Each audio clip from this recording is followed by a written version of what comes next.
Welcome, everybody, to Connecting the Universe. I'm author and researcher Mike Ricksecker. We have a great interactive class for you this evening, tapping into the Earth's energy grid, tapping into the power. We've talked a bit about Earth energy grid before. Been almost a year since the last time we covered it. You guys had a lot of questions for me back then, so I will definitely reference everybody back to last year's class. For those listening to the podcast and syndicated shows, want to let you know you can actually watch this live every Wednesday night, 8 o'clock p.m. Eastern Time, the connecteduniverseportal.com. All right, so the class question for tonight, we bring this up here, was, for what purpose do you think the ancients used the power of the Earth's energy? A couple of you did respond to this. So Jennifer LeBay said, enlightenment and tapping into natural law. Sarah Yusuf said, healing and drawing forth life's abundances. Both, which I would say they did use that for. There's a lot of things that we speculate what they were doing, and all of those, I would say, yes, and more so. And we're going to get into some of those different things this evening.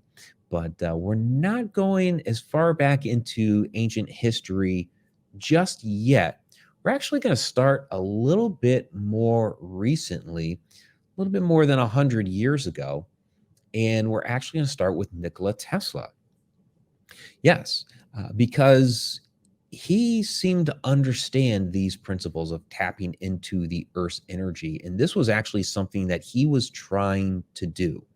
So when he first tried these experiments, it was actually in Colorado Springs. Everybody, talks about the Wardenclyffe Tower, which we are going to get into a little bit here. But he actually started his these type of experiments at Colorado Springs. It was only there for a year, 1899. And so this was his facility, the Tesla Experimental Station, Colorado Springs.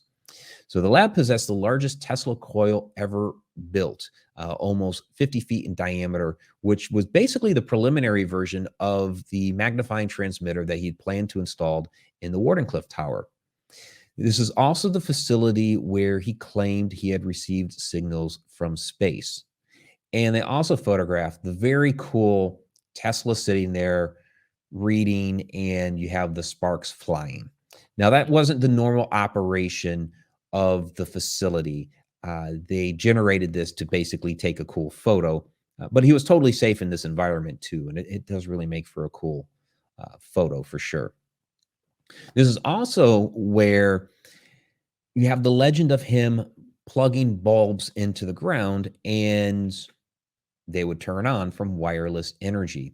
And he did do this actually with an induction source some 60 feet away. So this is where he was doing his experiments with wireless energy. So this is essentially what it looked like. You got, 3 little bulbs that are stuck in the ground, and it did work. And, this is Hollywood. A photo from the Prestige where you have rows and rows of all these, massively illuminated light bulbs. Yeah, it wasn't quite like that. It was these 3 little bulbs. But this is basically where he got the start for this idea that he ended up putting into the Wardenclyffe Tower, which is what everybody recognizes when we start talking about Nikola Tesla. And he was trying to harness the Earth's power here. So what this was supposed to do, this was built in 1901, New York. It was supposed to be a global wireless communications system. This particular tower was supposed to be a prototype for a system, an entire system that could broadcast music, news, stock market reports, secured military communications, even facsimile images around the world using the Earth as a conductor itself.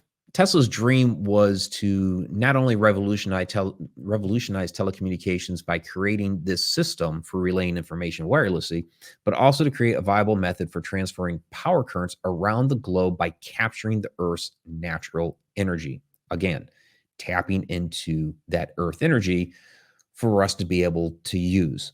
Modern technology, ancient concept. We'll get into the ancient part here in a little bit. But this is Tesla's words that were printed in Collier's Weekly 1901. What he said was, using the Earth itself as the medium for conducting the currents, thus dispensing with wires and all other artificial conductors. A machine which, to explain its operation in plain language, resembled a pump in its action, drawing electricity from the earth and driving it back into the same at an enormous rate. That was his big dream, to be able to not only send messages and be able to broadcast wirelessly, which we have with radio, but this was supposed to be a massive global type scale. But he also wanted to send the electricity wirelessly. So again, Tesla was trying to tap into something that the ancients had known about for thousands of years, using the energy and the power of the earth. And we see that in the way that he actually built this tower, where he's actually tapping into that and harnessing that energy. And we've talked about this a lot of times when we've gotten into like our ancient stone circles, the pyramids, all of that sort of thing, which is what we are going to get into this evening. We're going to start with, well, where were we just at? Drombeg Stone Circle.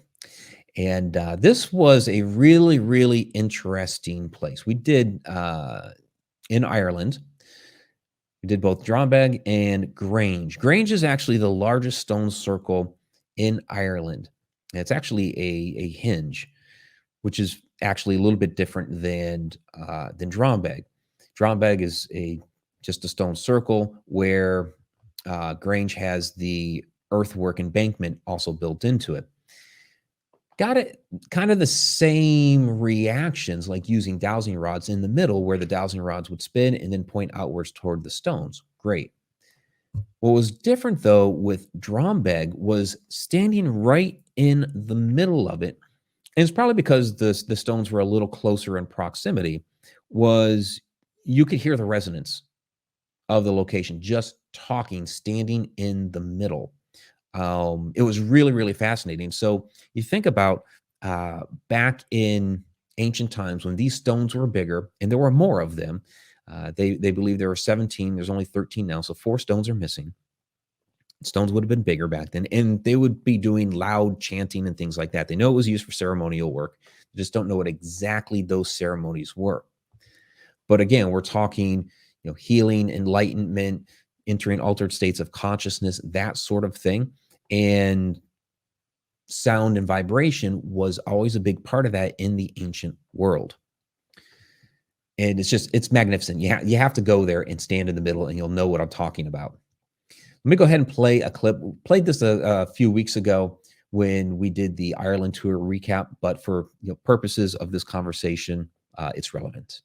Actually, they call them the portal stones. So on the winter solstice at sunset, when you look right through here, you see the setting sun. So originally, they believe, originally 17 stones, there's only 13 now. You can kind of hear, when you step into the middle of the circle, you can kind of hear a bit of an echo, which is interesting. And that's, the resonance off the stone as you're projecting, but that would kind of enhance. So that's the stone circle. And as I just got done explaining to everybody with Drombeg, it's an axial circle. Originally, they believe 17 stones, only 13 now. You got the 2 portal stones at the front, come up to the axial stone, which a lot of circles in Ireland are axial, so that's to the southwest. And during the winter solstice, you look through the 2 portal stones to the axial stone, and then you see the setting sun. So it is a ritual site. They have found remnants of rituals from the past here. So they just don't know exactly what they did during the rituals. They kind of guess. They don't exactly know what they were for. And I guess of that too. But you definitely feel an energy inside. You have these large stones. They have high quartz content. When you stand in the middle, you can hear an echo. So it's very, very interesting. All right. So that's Drombeg. And I know others felt energy and felt different things at these particular locations. So if I know Jen LeBay's down there, if Anne is down there, or Vicky Breeze, or Tammy are down there, you could chime in with what you actually felt at these locations, Drombeg and Grange. I know, Jen, when you were doing your transcendental meditation, you were feeling somebody next to you. And it talked about that was at Grange, and also at Grange, and was feeling hot spots. And I guess a lot of people were feeling these different like warm areas around Grange, which was interesting. And then Drombeg, several others felt a number of different things around that area too, or feeling the energy. And I know we had some people that were just soaking it all in and just standing right there and kind of harnessing it. When we're talking stone circles, one that everybody's certainly familiar with, Stonehenge. This is, kind of the most famous. And what's interesting when we talk about many of these stone circles is, as we continue to do research, we get better technology, bigger technology. We're discovering that they're actually a newer part of a much larger complex.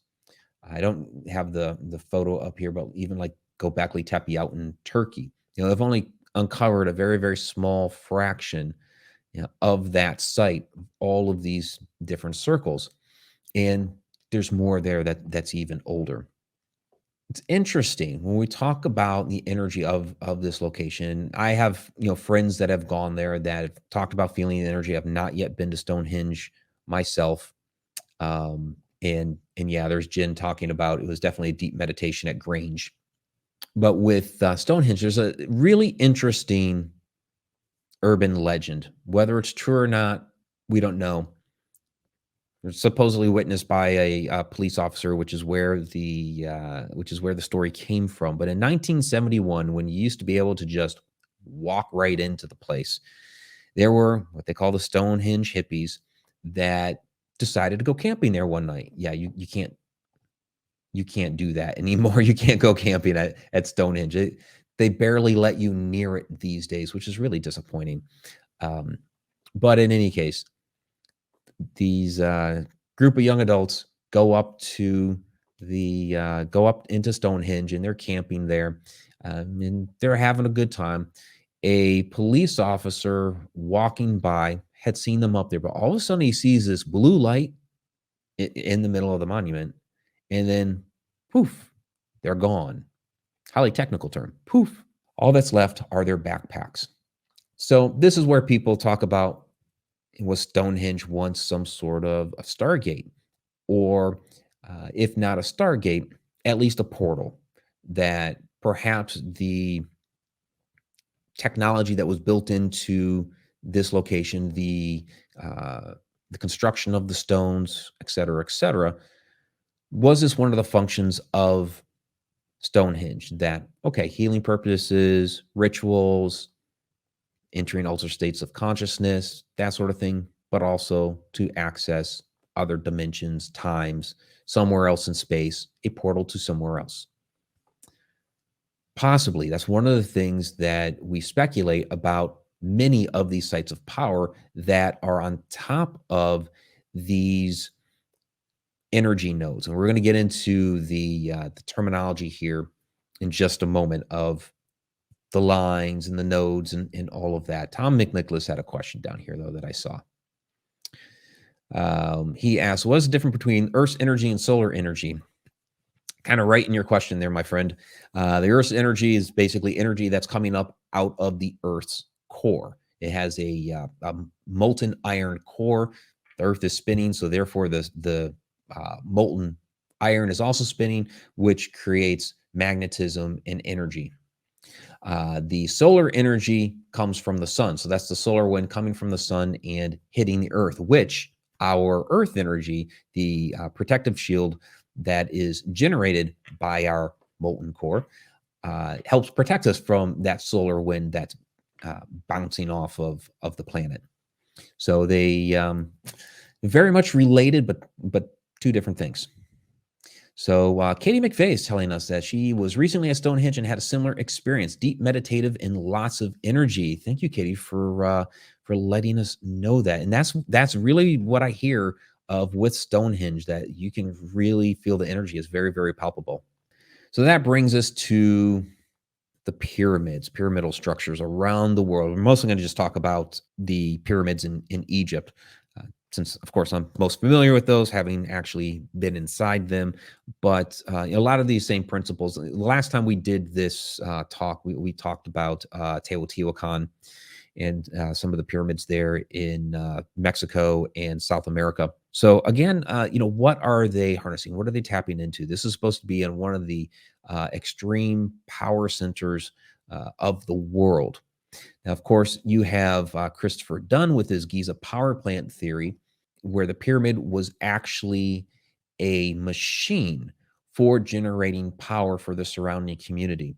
So this image here, where it shows the king's chamber as a resonant quartzite chamber producing microwave power. You have the queen's chamber as a reaction chamber, and all of these different elements of what he's calling the Giza power plant. I'm going to go ahead and play a clip when we did the preview for the Stargates of Ancient Egypt tour. I did play this then. Again, it's relevant to the conversation that we're having right now when it comes to the power. Okay, we are here at the Great Pyramid, about to go inside. In the subterranean chamber of the Great Pyramid. And we have to thank Mohammed for this. Thank you, Mohammed. I really appreciate this opportunity to be in the subterranean chamber. You are very welcome. This is a rare opportunity. Not everybody can have this opportunity.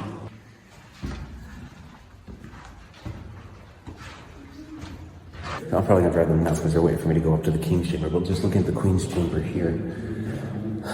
I mean, back in there, and I'll put the photos up because it's hard to see with the video. Like, not bring a flashlight, me being a bad investigator. Looks like heat damage. You can see kind of like rivulets. It's almost like molten, but then it's all blackened all the way up, especially back there where you have all these little rivulets.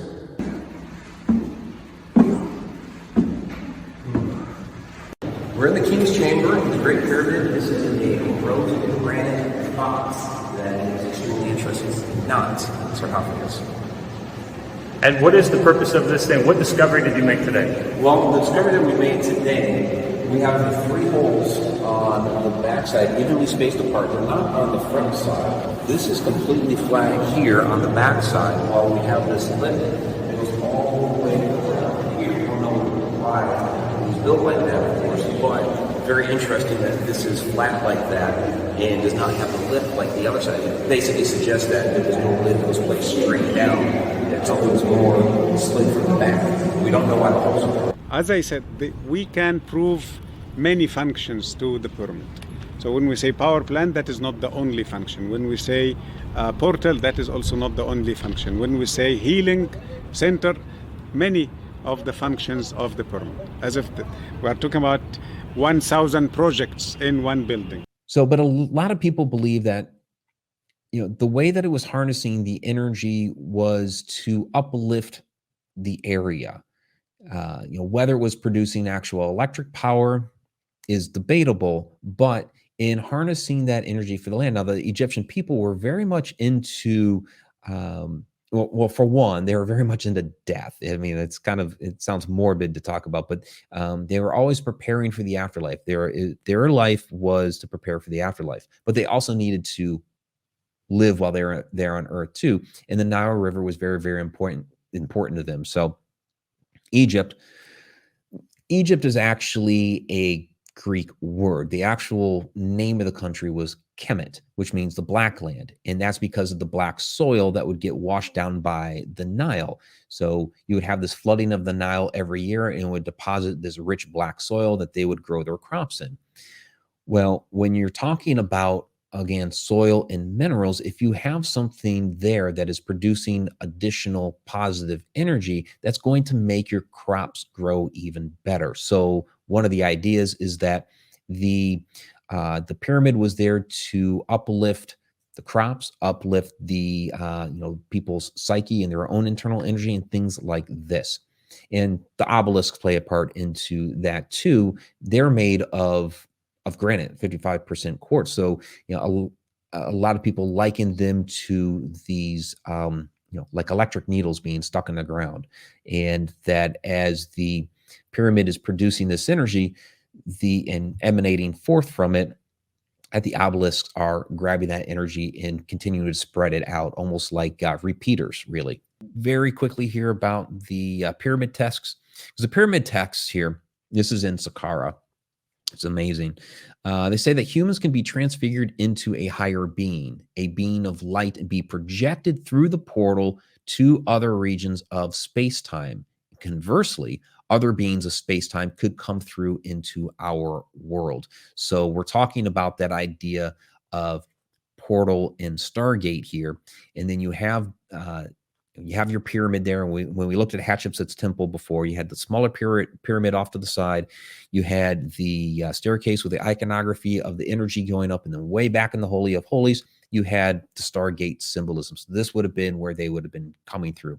And then the question becomes, were the Jed pillars, if this is built like a Tesla coil, I mean, is this where Tesla got the inspiration? Was he channeling something from the ancients? I mean, it may have just popped in his head and he didn't know anything about this, but we're seeing kind of that return to ancient technology here in what he constructed, going all the way back to what we talked about at the very, very beginning of this class.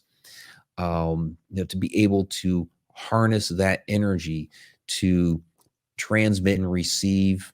Back in ancient time, what would they have been using that for? Again, we could speculate, was it, uplifting the energy of the people and the land? Were they healing? Were they entering altered states of consciousness? Was it this traveling back and forth through a portal or a stargate into something? Or like the pyramid texts were telling us, becoming a light being and being projected somewhere. And likewise, other things projecting in.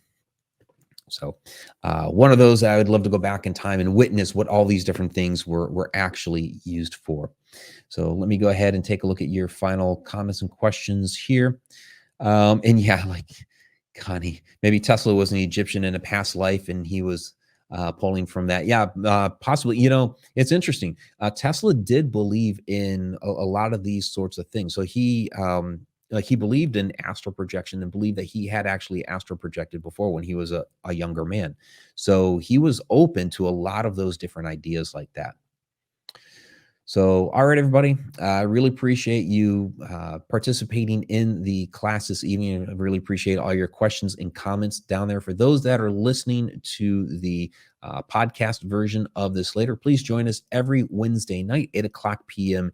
Eastern time here, connecteduniverseportal.com.